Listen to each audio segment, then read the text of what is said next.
नमस्कार, मैं हूं आपके साथ मयंक। आज 11 अप्रैल है और ईरान और अमेरिका के बीच इस्लामाबाद में बातचीत हो रही है। लेकिन इसी बीच बड़ी खबर है इजराइल से। इजराइल के 4 शहरों में भयंकर हमले हुए हैं, जबरदस्त हमले किए हैं और हिजबुल्लाह ने लिया है बड़ा बदला। देखिए, कल आईडीएफ ने जिस तरह से हमले किए लेबनान में, बेरूत में और दक्षिणी लेबनान में हिजबुल्लाह के कई ठिकानों को निशाना बनाया गया।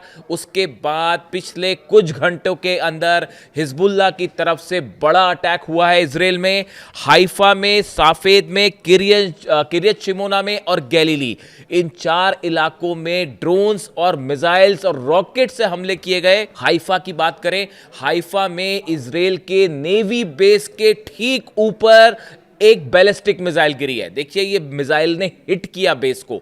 ये देखिए, बड़ी सारी मिसाइल्स ऐसी फायर हुई हैं, ड्रोन्स अटैक हुए हैं, रॉकेट अटैक हुए हैं, जिसको कई को इजराइल के डिफेंस सिस्टम ने रोका भी है। लेकिन मैं आपको उन जगहों के बारे में जानकारी दे रहा हूं जहां पर हिट हुई है मिसाइल। बताया जा रहा है हाइफा में इजराइल के नेवी बेस के ऊपर एक हाइपरसोनिक मिसाइल से अटैक हुआ, जिसने नेवी बेस को हिट किया है। यह हाइफा का हाल है। आप देखिए, साफेद से तस्वीरें सामने आई हैं। यहां पे कई जगह पर रॉकेट्स गिरे हैं और एक बिल्डिंग पर भी रॉकेट गिरने की तस्वीर आई है जिसमें आग लग जाती है। इसके अलावा किरियत शिमोना में भयंकर अटैक हुए हैं। किरियत शिमोना में कई जगह सड़कों पर, बीच में जो है वो गड्ढे हो गए हैं। आग की तस्वीरें आई हैं, कई गाड़ियां तबाह हुई हैं। जो 300 से 400 लोगों का कत्ल किया गया लेबनान में, उससे हिजबुल्लाह बेहद नाराज, बेहद गुस्से में और लगातार जो है हमले हो रहे हैं। इसी तरह गैलीली में भी जो है वो तबाही की खबरें आ रही हैं। गैलीली को भी निशाना बनाया गया है।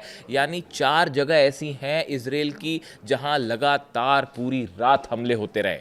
और इतना ही नहीं, सिर्फ हम इजराइल की बात ना करें, इसके अलावा देखिए जो खबरें हैं, 4 देशों से खबरें आई हैं। अगर हम पिछले कुछ घंटों की बात करें, 4 देशों से खबरें आई हैं।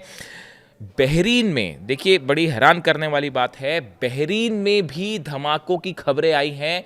हालांकि ईरान की तरफ से, आईआरजीसी की तरफ से बयान आया है कि बहरीन में जो हमला हुआ है उसमें ईरान का हाथ नहीं है और आईआरजीसी ने हमला नहीं किया और ये फॉल्स फ्लैग ऑपरेशन भी हो सकता है। यानी कि जो बातचीत हो रही है उसको डिरेल करने की कोशिश हो सकती है, ईरान का ये कहना है। लेकिन बहरीन में अटैक हुआ है, बहरीन में जो है वो आग की तस्वीरें सामने आई है।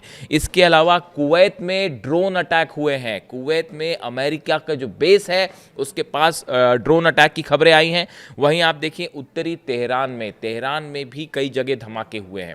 यानी भले सीज फायर हो, लेकिन ये धमाके वाला सिलसिला जो है लगातार जारी है और लेबनान पर हमले जारी ही हैं। यानी आप देखिए कई जगह जो है वो अब भी लगातार हमले जारी है और इस्लामाबाद में बातचीत हो रही है। यानी हालात ऐसे हैं कि किसी भी पल एक बड़ी जंग की शुरुआत हो सकती है। अब हम एक बार आते हैं बातचीत को लेकर। आपने तस्वीरें देखी, ईरान का डेलीगेशन जो है वो इस्लामाबाद पहुंचा। कालीबाफ और अब्बास अराक्ची साहब दोनों मौजूद थे।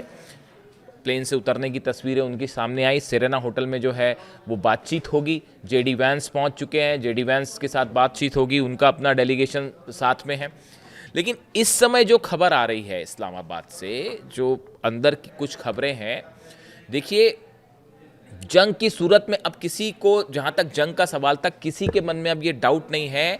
पूरी दुनिया इस बात को अब मान चुकी है कि ईरान ने अमेरिका और इजराइल को, दोनों को झुका दिया। ये जंग के हालात है। जितने स्ट्रैटेजिक आप एम्स देख लीजिए, ईरान ने सब के सब पूरे किए और किसी भी उद्देश्य में अमेरिका जो है वो सफल नहीं हो पाया। वो आप सब जानते ही हैं, पूरे बेस तबाह है और जो है हॉर्मूज पर कब्जा है, सब कुछ है, ये आप जान रहे हो, पुरानी बात हो गई। अब देखिए इस बातचीत में भी अब विदेश नीति के स्तर पर भी ईरान की बहुत बड़ी जीत हुई है इस्लामाबाद में। अब आप पूछेंगे कैसे हुई है। ईरान ने बातचीत के लिए बड़ी साफ शर्त रख दी। पहली बात यह कहा कि ईरान की जितनी संपत्ति फ्रीज की गई है उसको रिलीज किया जाए। देखिए इस समय एक बड़ा उद्देश्य यह भी है कि ईरान में जो तबाही हुई है उसके बाद वहां पे लोग बड़ी मुश्किल हालात में हैं, उनको राहत मिलनी चाहिए।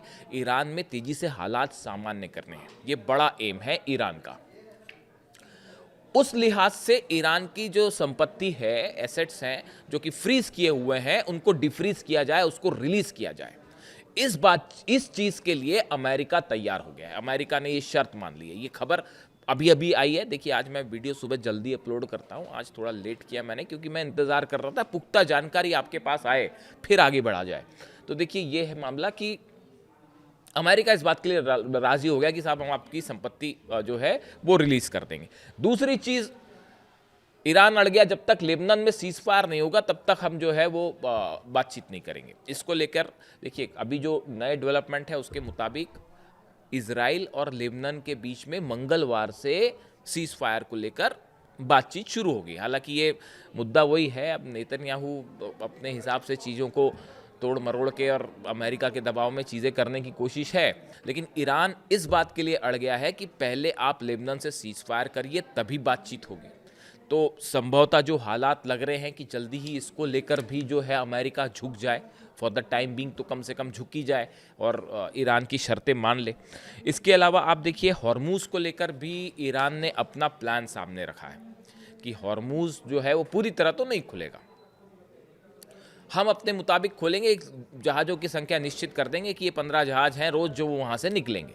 यानी हॉर्मूज को लेकर भी ईरान ने अपनी शर्तें रख दी। ऐसी जो प्रमुख 3-4 शर्तें हैं जो कि इस बातचीत को शुरू करने के लिए, ये डील की शर्तें नहीं है, आप समझिए इस बात को। वो शर्तें अलग हैं कि जो है यूरेनियम एनरिचमेंट का क्या होगा, 450 केजी जो यूरेनियम है उसका क्या होगा, न्यूक्लियर प्रोग्राम का क्या होगा, वो सब बातें अलग है। ये बातचीत शुरू करने की शर्तें थी, ईरान ने रखी थी कि भाई अमेरिकी सेना को पहले पीछे करिए आप, ये भी एक हिस्सा था।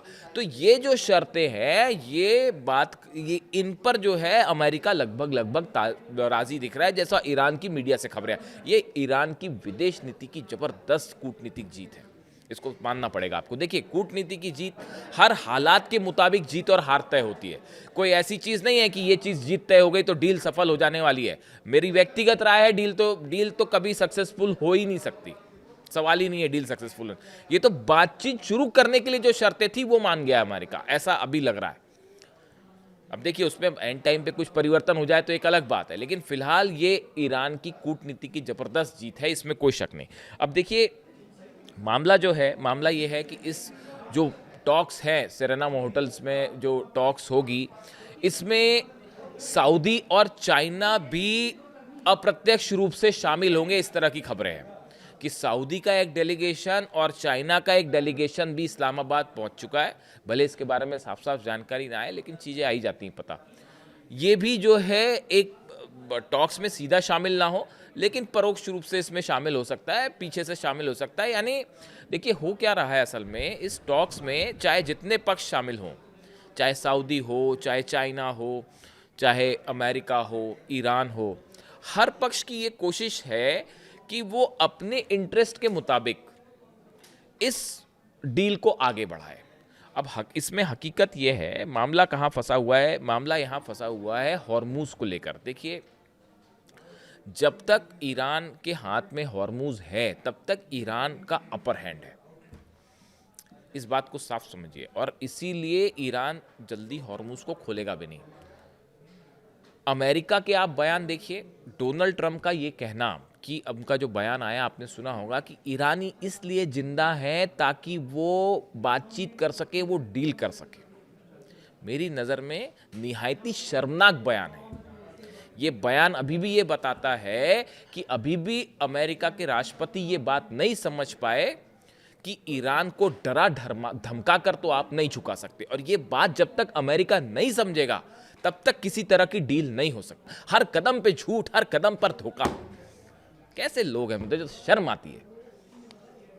धमकी दे रहे ईरान को कि ईरानी इसलिए जिंदा है क्योंकि वो डील कर सके, ये अमेरिका के राष्ट्रपति कह रहे हैं। क्या कहा जाए। देखिए, ईरान में अली खामेनी साहब जो है सुप्रीम लीडर, उनका विजन एकदम साफ था। वो सब समझते थे किसकी क्या नियत है, कोई डील विल नहीं होने वाली। हर शख्स का मकसद यहां सिर्फ यही दिख रहा है कि कैसे ईरान से को फंसा के फायदा निकाला जाए, बस यही हकीकत है साहब। कोई एक भी पक्ष ऐसा नहीं है इस डील में जिस पर ईरान भरोसा कर सके। बताइए किस पे भरोसा कर सके? अमेरिका पे, जो 165 बच्चों पर हमला करके उनकी जान लेता है। सिर्फ तेल चाहिए इनको। हॉर्मुज में ट्रंप फंस गए हैं और गर्दन पकड़ ली है ईरान ने। बस हकीकत इतनी है। और जब तक ईरान के हाथ में हॉर्मुज है, दुनिया का कोई माइका लाल जो है वो ईरान को हरा नहीं सकता। ये भी हकीकत है। ये हर स्ट्रैटेजिक एक्सपर्ट इस बात को समझता है। और ये जो डील वील बातें हैं ना, आप समझिए इस बात को। इसीलिए अली खामेनी साहब कहते थे अमेरिका से बातचीत करने का कोई मतलब ही नहीं है। मुझे तो कभी कभी ये भी लगता है कि अगर उनका असैसिनेशन नहीं होता, वो जिंदा होते ना, तो वो अपना डेलीगेशन भी नहीं भेजते और बात ही नहीं करते इनसे। मुझे तो कभी कभी ये भी लगता है। किससे बात करोगे आप? नेतन्याहू से बात करोगे, इजराइल से बात करोगे, अमेरिका से बात करोगे? क्या बातचीत करोगे? तो खैर, अब हालात ये है कि बातचीत होनी है तो ये 4-5 शर्तें जो सामने रखी थी ईरान ने, वो फिलहाल ऐसा लगता है कि उसको लेकर बातचीत आगे बढ़ेगी। लेकिन अब सवाल ये है कि इस बातचीत में होगा क्या? ये जो बड़े मुद्दे हैं, यूरेनियम 450 किलो, न्यूक्लियर प्रोग्राम, मिसाइल प्रोग्राम, ये सब चीज़ें ऐसी हैं जो एक दौर में, एक बातचीत में हल नहीं हो सकती। यानी संभावना ये है कि अगर बातचीत होती है तो ये फिर कई दौर की बातचीत होगी, जैसे पिछली बार 6 दौर की बातचीत हुई और बीच में हमला हो गया। तो ये कई दौर की बातचीत हो सकती है। हो सकता है कि पहली बार में खत्म हो जाए बातचीत, मना ही कर दे वो, लेकिन कई दौर की बातचीत हो सकती है। लेकिन इसके बीच में एक कॉमन मिनिमम प्रोग्राम जो है वो सामने आ सकता है कि हॉर्मुज से ऐसे जहाज निकले जाएं, या जो है वो फिलहाल अमेरिकी सेना पीछे हटे, इस तरह की मतलब हमले ना करे। इस तरह का एक बेसिक एजेंडा तय हो सकता है, जिस पे आज जो है वो किसी तरह की मुहर लग सकती है। इस तरह की खबरें हैं। लेकिन समझौते की तरफ वो अभी कहीं दूर दूर तक सीन में नहीं है। और इस बीच जो ये खबरें हैं अलग अलग, जो 4-5 शहरों में, 4-5 देशों में जो धमाके की अगर अलग अलग खबरें हैं, और लगातार लेबनान पे भी हमले जारी हैं, और उधर हिजबुल्ला जो है वो इजराइल पे हमले कर रहा है। इन सब सूरत में, इन सब सूरत हाल को देखते हुए इस्लामाबाद से जो भी खबर आती है, वो खबर मिडिल ईस्ट में अगले कुछ दिनों में हालात क्या होने वाले हैं इसको तय करेगी। डोनाल्ड ट्रंप का ये कहना कि हमारे जहाज तैयार हैं, उसमें हम और आधुनिक सबसे हथियार तैनात हैं, और हम पिछले बार से भी बड़ा हमला करेंगे अगर डील नहीं हुई तो। यही बात अली खामेनी साहब कहते थे कि ये बातचीत करने के पहले ये तय कर देते हैं कि इसका अंत क्या होगा, इसका निर्णय क्या चाहिए। इसीलिए इनसे बातचीत करने का मतलब नहीं है कि वो पहले से ही तय कर देते हैं कि बातचीत भी करो और ऐसी बातचीत करना और यही निर्णय होना चाहिए, वरना हमला कर देंगे। तो ईरान ने कहा हाँ करना है जो कर लो, चलो। उसके लिए मुस्तफा खामेनी ने आदेश दे दिया है वहाँ पे, और पूरी सेना एक जो है तैयार है, और तेजी से मिसाइल प्रोग्राम फिर आगे बढ़ रहा है। ये जितने लॉन्च पैड्स खत्म हुए थे ना हमले में, वो पूरे 24/7 घंटे जो है वो काम चल रहा है ईरान में, और तेजी के साथ लॉन्च पैड्स फिर से तैयार किए जा रहे हैं, और बड़ी जंग के लिए ईरान तैयार है। यानी जंग के लेवल पर ईरान की जीत हुई है, और विदेश नीति के लेवल पर भी जबरदस्त जीत हासिल करी है ईरान ने। और देखिए कितने सारे देश आज बातचीत करने के लिए जो है वो झुके पड़े, including president of United states. तो अब इस्लामाबाद से क्या खबर आती है इस पर नजर रहेगी। जैसे अपडेट होगा आप तक पहुंचाऊंगा। Thank you so much.